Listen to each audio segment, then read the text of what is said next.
got a girl crush. Hate to admit it, but I got a heart rush. It ain't slowing down. I got it real bad. Want everything she has. That smile and that midnight laugh she's giving you now. I wanna taste her lips, yeah, 'cause they taste like you. I wanna drown myself in a bottle of her perfume. I want her long blonde hair, I want her magic touch, yeah, 'cause maybe then you'd want me just as much. I got a girl crush. I don't get no sleep, I don't get no peace, thinking about her under your bed sheets. The way that she's whispering, the way that she's pulling you in. Lord knows I've tried, I can't get her off my mind. I wanna taste her lips, yeah, 'cause they taste like you. I wanna drown myself in a bottle of her perfume. I want her long blonde hair, I want her magic touch, yeah, 'cause maybe then you'd want me just as much. I got a girl crush. I got a girl crush. Yeah, I got a girl crush. I hate to admit it, but I got a heart rush. It ain't slowing down. That song, for anybody who's been under a rock, is a Girl Crush, and Little Big Town made that song. Very, very famous, but Liz Rose, my guest today, is one of the co-writers on that song. I was going to play a medley of Liz Rose hits. There's been more than I could put in a medley, but I decided I'd just play that one because I love it so much, and sitting here singing it makes me think of all the reasons why Liz is such a great writer. And we talk about this on our chat, but Liz was one of my first professional co-writers in Nashville, and I've learned so much from Liz. And one of the big things is to be fearless. And I was thinking about a song like Girl Crush. A lot of people would shy away from that, and I can imagine that when the idea came up in the room, Liz was the one putting the foot on the gas, saying, let's write this. And so I learned that from Liz. I've learned that from Liz among many valuable tools of being a songwriter. I was going to play a little bit of a song that I wrote with Liz. This is one of the first songs I ever had cut, and still to this day, one of my favorite songs I've ever been a part of. And Liz and Mark Narmore and I wrote this. It's called That's Why I Hate Pontiacs.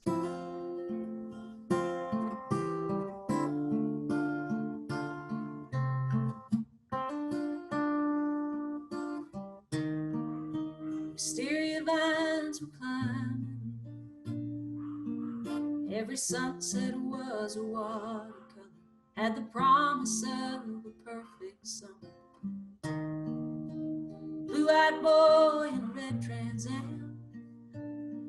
We spent hours on the hood just laughing in between the moonlight dancing. It was way too short, but oh, so sweet. Don't know what it was to him. It was love to me. That's why I hate Pontiacs, black vinyl seats and Cracker Jacks with plastic rings, they play back that goodbye scene on a warm September night. That's why I hate River Roads with the windows down and Tupelo. Oh, I hate that town, 'cause all I know is that's where he was bound and never did come back. That's why I hate Pontiacs.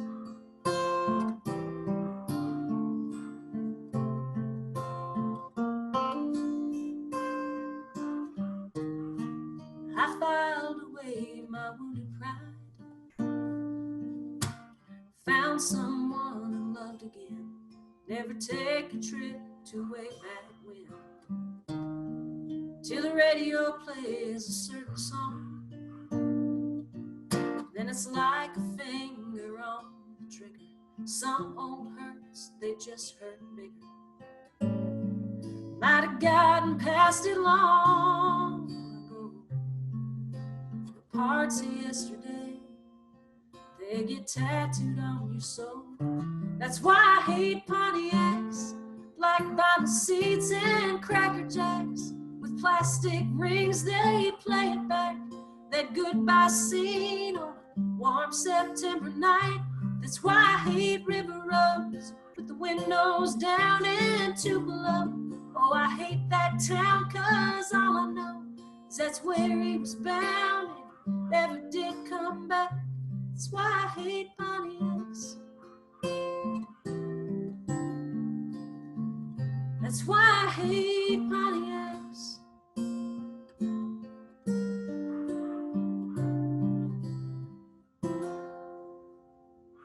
Thank you guys so much for tuning in, and I think you'll love Liz Rose every bit as much as I do.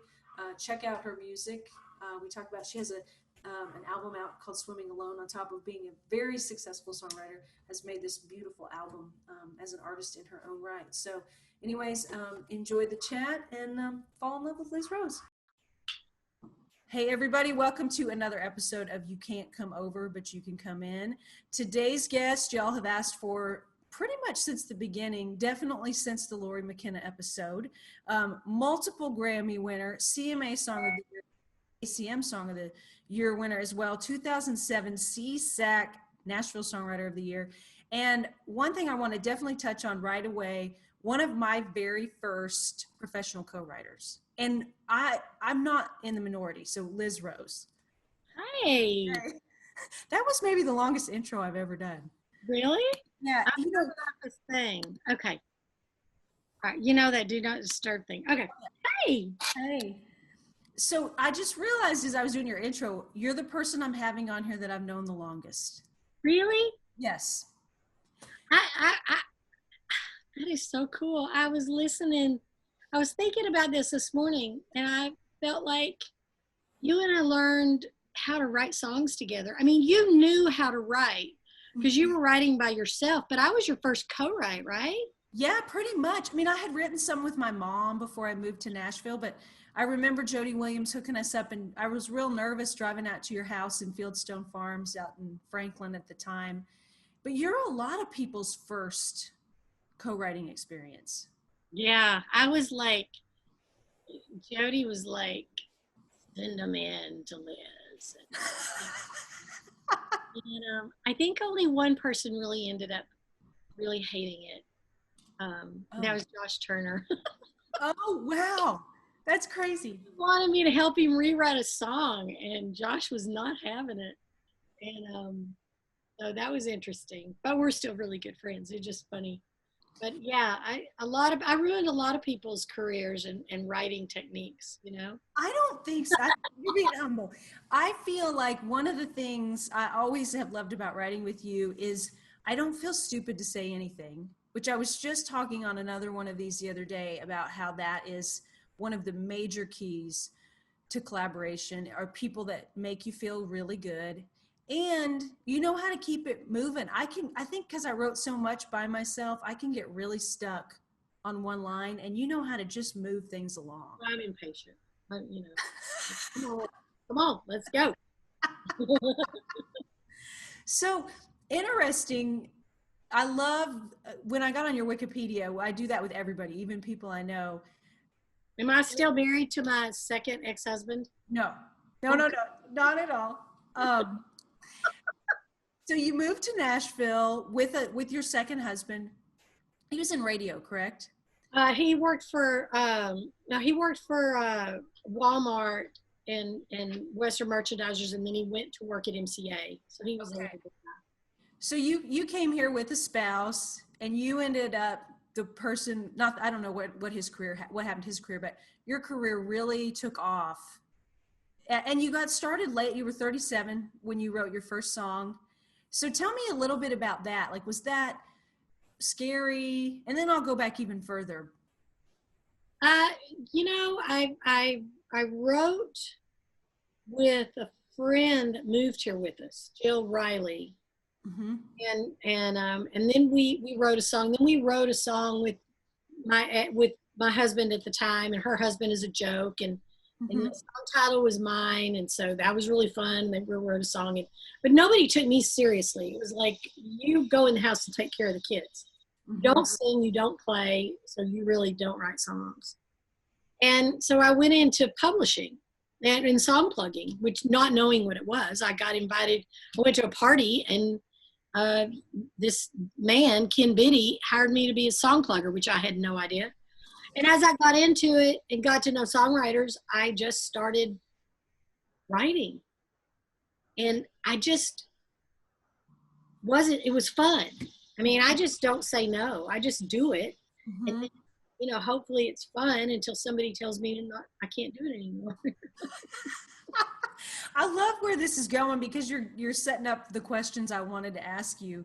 So you started as a plugger. You had your own publishing. You still have your own publishing company, but since I've known you, you've had some form of a publishing company.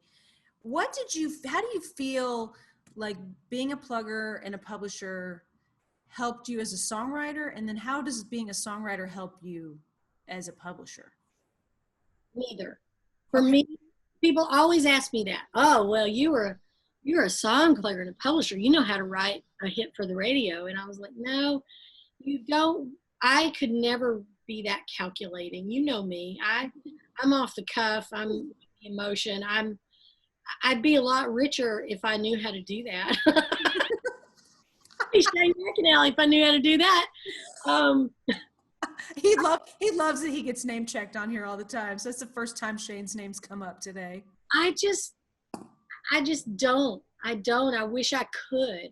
But to me, there's nothing calculating about writing a song. I mean, and I was that way as a song plugger too. If I didn't love the song, I couldn't pitch it, you know. And the girl that taught me was Jackie Solomon, who's Jackie Chansey. And she just said, I said, I don't know what I'm doing. And she said, I'll tell you, you can never fail if you love the song you're pitching. Mm. So, you know, that's why I have somebody else pitching my songs in. Well, when I first met you and started writing with you, other than the fact that the songs that I was writing with you were the best I was writing, um, I loved that you would go out there and work the songs as a plugger. Yeah. You know, that's so much of it. But you remember, when I was working for Jody, I had to pitch my stuff. But if I ever pitched my own song, I was writing under Gracie Sheridan. Oh, I didn't know that. Yeah. That song, If That Chair Could Talk, Mm-hmm. the writer on it was Gracie Sheridan, I think, or something. And somebody asked me, who's Gracie Sheridan? And I finally had to say, oh, it's me. And they're like, what are you doing? I love that. If any of you have not heard If That Chair Could Talk, find it. Great song.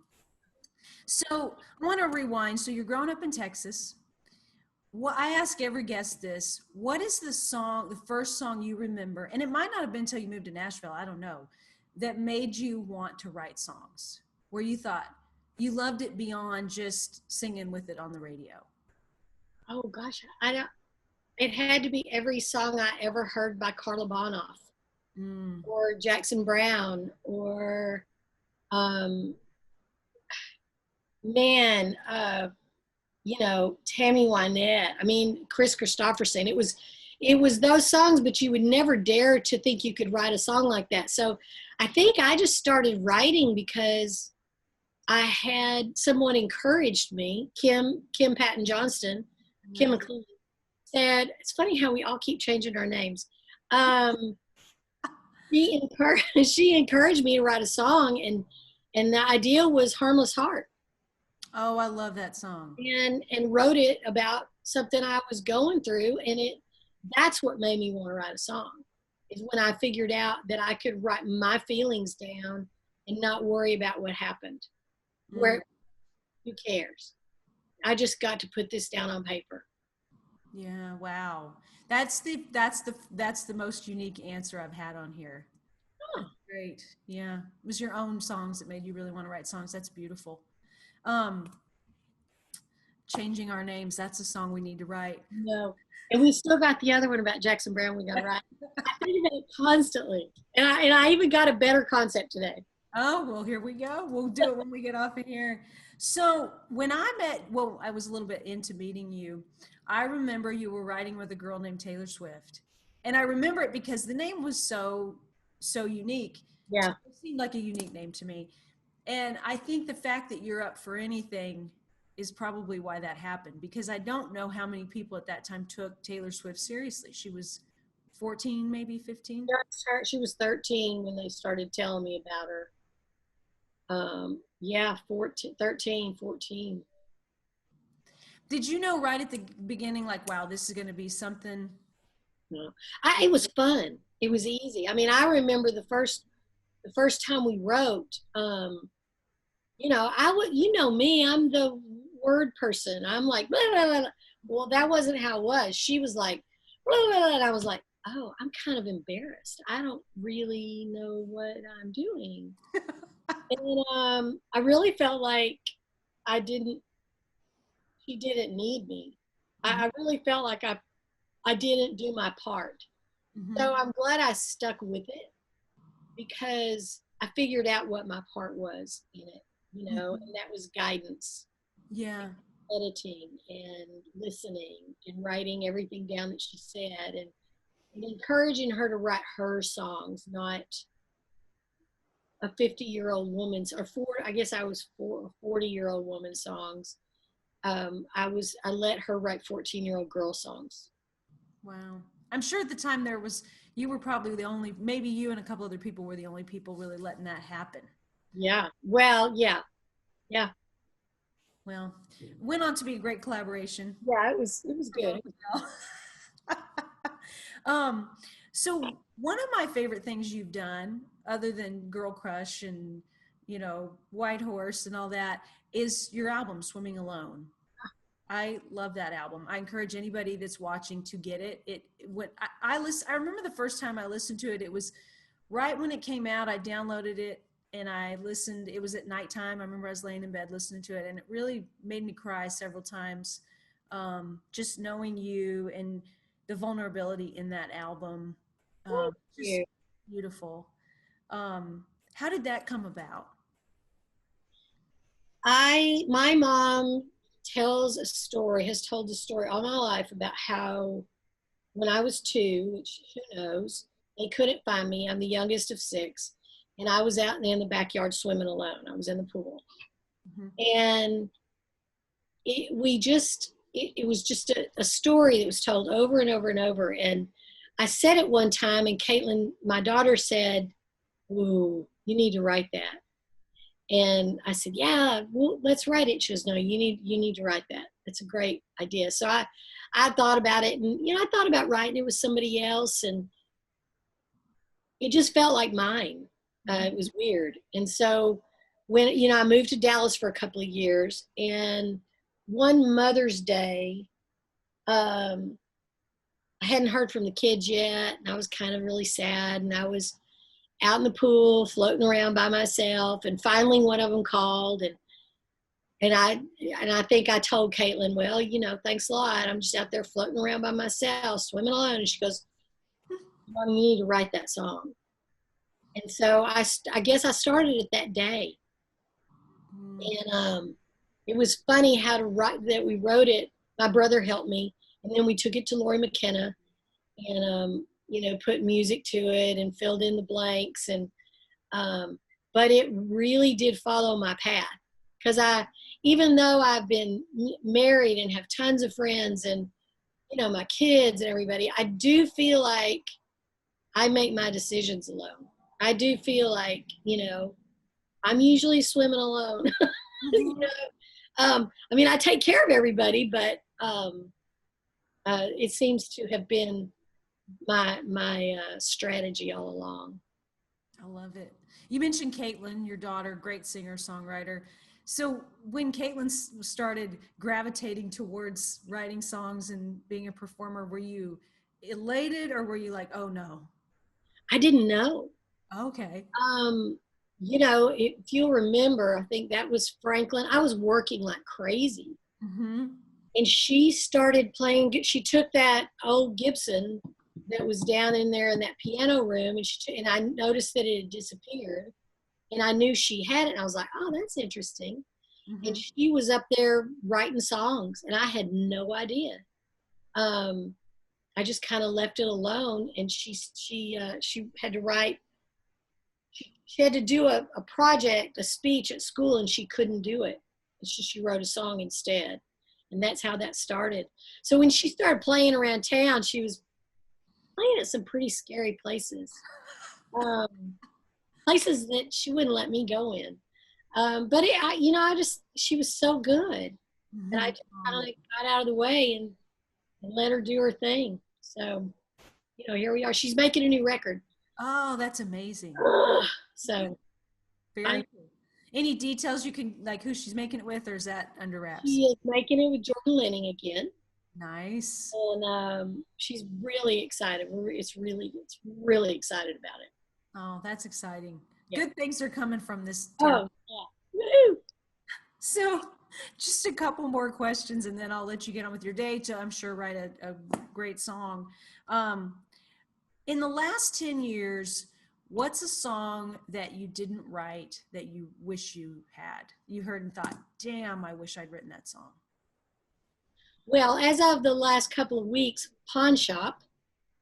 That Oh, was I listened to that and just lost it. You oh, know, I'm with Tom now, but every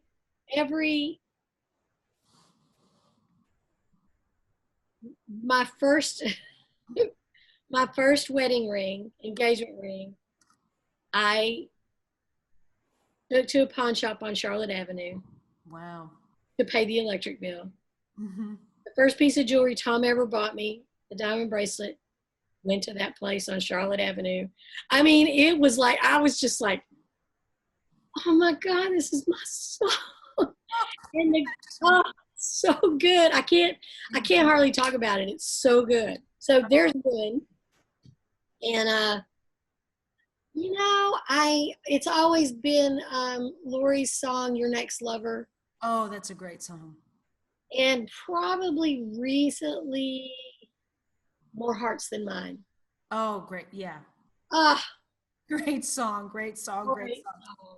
Yeah. You know. And then there's, Till I Gain Control Again. I mean, let's just Yeah. go there. Yeah. Oh. The End of the World. Remember that Oh, song? yeah. Yes. Oh, yes, yes, yes. You know, you have so many songs I wish I'd written. There was one you and Mark wrote, Mark Narmore, The Staying Gone. Oh, yeah.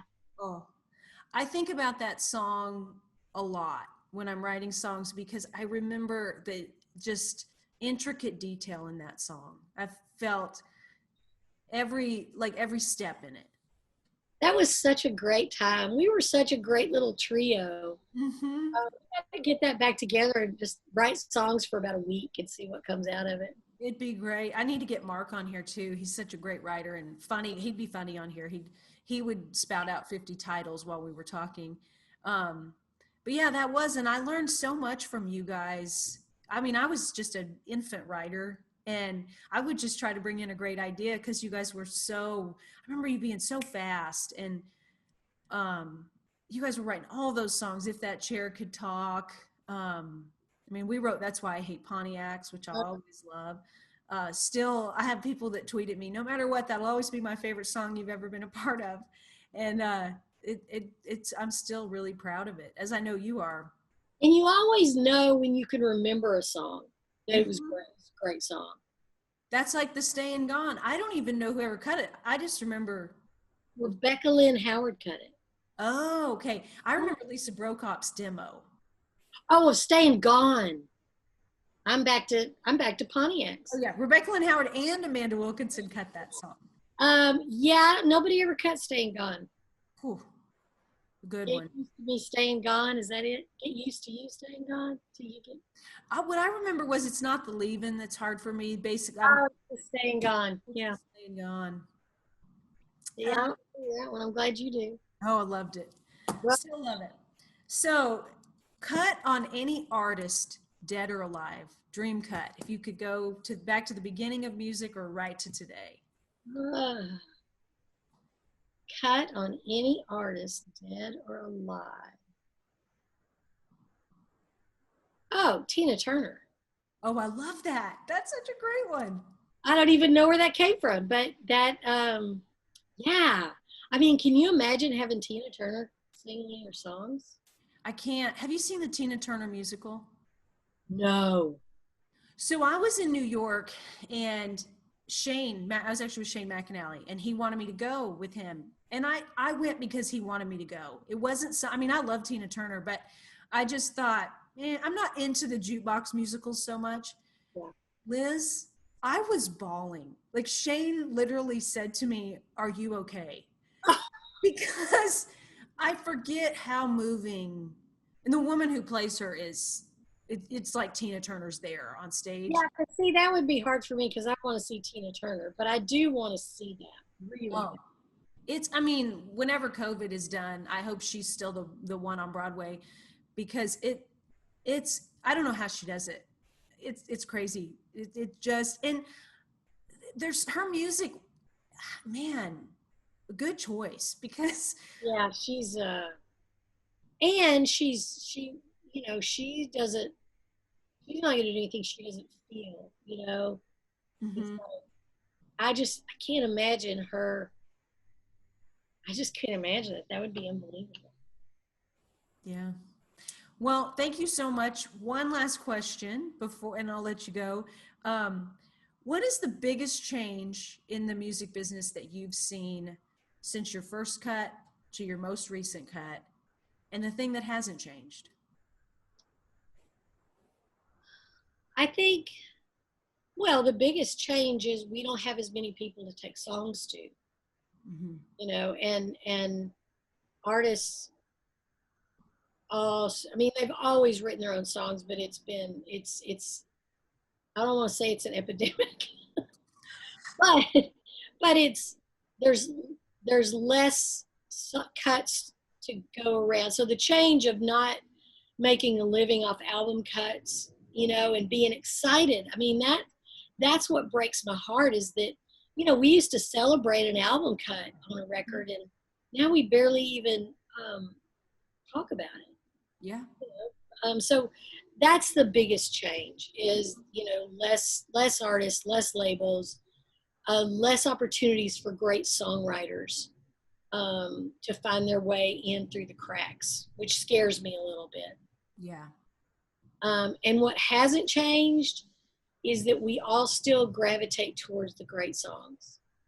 We don't hear them as much, but we still lift each other up. Our friendship and camaraderie between songwriters, and even though the town is spread out, we're still a really tight community.